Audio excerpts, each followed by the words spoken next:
Friends, কি খবৰ? আশা কৰিছোঁ আপোনালোক ভালে আছে। স্বাগতম জনাইছোঁ আমাৰ ইউটিউব চেনেল হাৰ্ব আছামলৈ আৰু পুনৰ এটি নতুন ভিডিঅ'ৰ সৈতে মই আপোনালোকৰ হোষ্ট জেচি।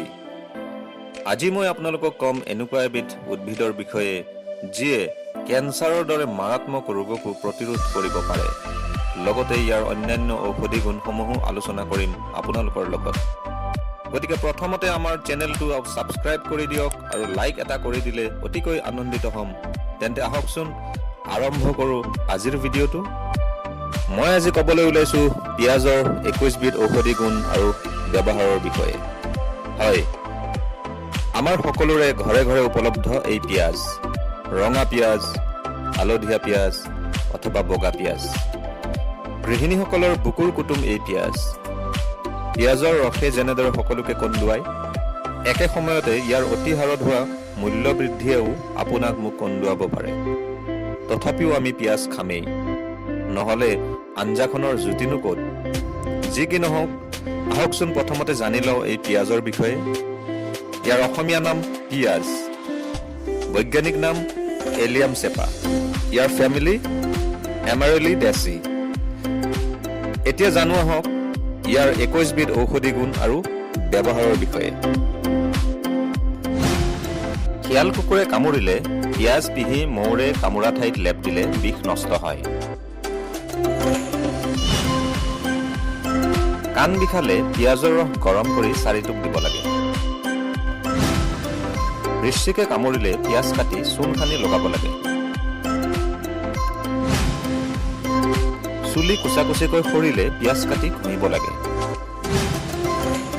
হেকটিত পিঁয়াজৰ ৰস মৌৰে খাব লাগে। শৌচ কচা হ'লে ভাতৰ লগত কেঁচা পিঁয়াজ খাব লাগে। এচিডিটিত পিঁয়াজৰ ৰস আৰু নেমুৰ ৰস মিহলাই আহাৰৰ পিছত খাব লাগে। ভোক কমিলে পিঁয়াজৰ টুকুৰাত নেমুৰ ৰস আতি ভাতৰ লগত খালে ভোক বৃদ্ধি হয়। হাগনি হ'লে পিঁয়াজ বটি নাভিৰ ওপৰত লেপ দিব আৰু ৰস খাব লাগে। ভৰিৰ গোৰোহা ফাটিলে কেঁচা পিঁয়াজ পিহি লগাব লাগে। প্ৰস্ৰাৱ বন্ধ হ'লে পিঁয়াজ কাটি পানীত উতলাই দিনে 3 বাৰকৈ খাব লাগে। প্ৰস্ৰাৱ জ্বলা পোৰা কৰিলে পিঁয়াজ পানীত উতলাই সেই পানী খাব লাগে। মূত্ৰাশয়ত পাথৰ হ'লে পিঁয়াজৰ ৰসত পুৰণি গুড় মিহলাই 20-25 দিনমান খালে পাথৰ বাহিৰ হয়। নাকেৰে তেজ ওলালে পিঁয়াজ থেতেলিয়াই শুঙিব লাগে। শক্তিশালী হ'বলৈ সদায় এচামুচকৈ পিঁয়াজৰ ৰস আৰু ঘি মিহলাই খাব লাগে। ঘিৰ সলনি 2 চামুচ মৌ ল'ব পাৰে। কলা দাগত পিঁয়াজৰ ৰস লগালে দাগ গৈছে। মৌ আৰু বৰলে কামুৰিলে পিঁয়াজৰ ৰস সানিব লাগে। পিঁয়াজৰ ৰস মূৰত লগালে ওকণি নোহোৱা হয়। উফি হ'লে গা ধোৱাৰ আগত পিঁয়াজৰ ৰসেৰে মূৰ মালিচ কৰিব লাগে। মূৰ ঘূৰণিত পিঁয়াজৰ ৰস নাকেৰে শুনিব লাগে।